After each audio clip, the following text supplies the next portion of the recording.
স্বাধীন ভাৰতৰ চাৰিগাঁও মৌজাক ৰাষ্ট্ৰ হিচাপে ঘোষণা কৰি ৰাষ্ট্ৰপতিৰ আসন অলংকৃত কৰা লক্ষেশ্বৰ বৰুৱাৰ জীৱন আৰু কৰ্মৰাজিৰ ওপৰত আধাৰিত গ্ৰন্থ ৪২ৰ ৰাষ্ট্ৰপতি লক্ষেশ্বৰ বৰুৱা আজি যোৰহাটৰ মুক্তি যুঁজাৰু ভৱনত উন্মোচন কৰা হয়।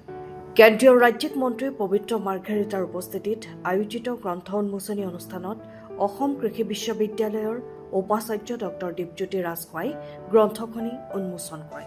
উল্লেখ্য যে ৪২ৰ ৰাষ্ট্ৰপতি লক্ষেশ্বৰ বৰুৱা গ্ৰন্থখনি সম্পাদনা কৰিছে হেমেন কুমাৰ শইকীয়া আৰু সূৰ্য কমল বৰাই।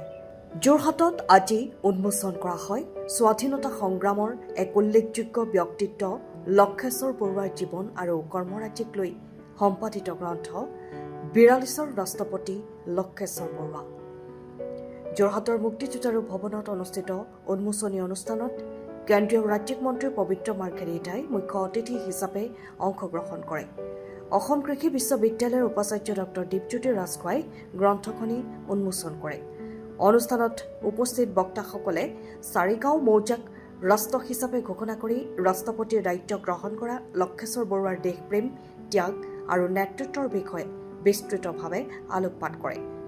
অনুষ্ঠানত ডক্টৰ প্ৰশান্ত পূজাৰী, ডক্টৰ চেনিৰাম দত্ত, সাংসদ কামাখ্যা প্ৰসাদ দাসা, শান্তনু পূজাৰীকে ধৰি বহুকেইগৰাকী গণ্যমান্য ব্যক্তি উপস্থিত থাকে।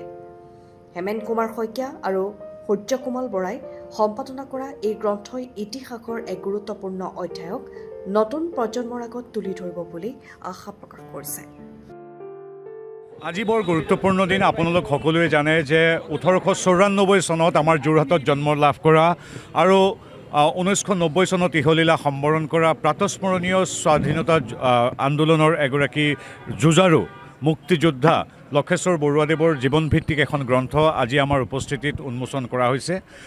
এইগৰাকী প্ৰবাদ প্ৰতিম ব্যক্তি, অতি মেধাসম্পন্ন আছিল। তাহানিৰ দিনত কটন কলেজত পঢ়িছিল, তাৰপিছত আহি সামাজিক সংস্থা, তেতিয়াৰ দিনতে NGO তেতিয়া গঠন কৰি সামাজিক সেৱা আগবঢ়াইছিল, নিজৰ মাটি দান কৰিছিল।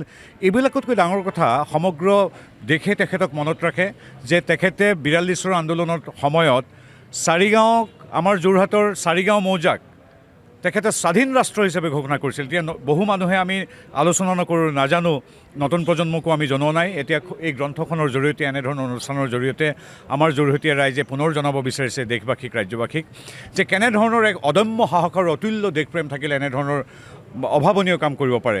যে ৪২ চনত লক্ষেশ্বৰ বৰুৱাদেৱে চাৰিগাঁও মৌজাক স্বাধীন ৰাষ্ট্ৰ হিচাপে ঘোষণা কৰিছিল আৰু তেওঁ নিজকে ঘোষণা কৰিছিল এই স্বাধীন ৰাষ্ট্ৰৰ প্ৰথমগৰাকী ৰাষ্ট্ৰপতি হিচাপে। কেবিনেট গঠন কৰিছিল ৯গৰাকী তেখেতৰ কেবিনেট সতীৰ্থক লৈ। আৰু এই কথাখিনি তেখেতে যদিও ঘোষণা কৰিছিল নিজে, কিন্তু তেওঁক সমৰ্থন কৰিছিল চাৰিগাঁৱৰ বা যোৰহাটৰ সমগ্ৰ ৰাইজে। গতিকে তেনেগৰাকী অদম্য সাহসী মুক্তিযোদ্ধা লক্ষেশ্বৰ বৰুৱাদেৱৰ জীৱনৰ কথা আমি আলোচনা কৰা উচিত, দেশ বিদেশত জনোৱা উচিত আৰু নতুন প্ৰজন্ম বিশেষভাৱে তেখেতৰ অতুল্য দেশপ্ৰেমৰ বিষয়ে জনোৱা উচিত। আজি তাৰে আয়োজনত আমি একেলগ হ'লোঁ যোৰহাটত মুক্তি যুঁজাৰু ভৱনত। এতিয়া বৰ আনন্দৰ দিন। লক্ষেশ্বৰ বৰুৱা স্বাধীন অসমৰ স্বাধীন এখন ৰাষ্ট্ৰৰ প্ৰথম ৰাষ্ট্ৰপতিগৰাকীক আমি পৰম শ্ৰদ্ধা ভকতিৰে আজি সোঁৱৰিছোঁ। আজি গৌৰৱান্বিত যে তেখেতে ইহলীলা সম্বৰণ কৰাৰ ৩৬ বছৰ পিছত এই গ্ৰন্থখন অসমীয়া আৰু ইংৰাজী অভিযোজনা আজি মুক্তি পাইছে। আমি তাত জড়িত হ'বলৈ পাই কৃতাৰ্থ অনুভৱ কৰিছোঁ।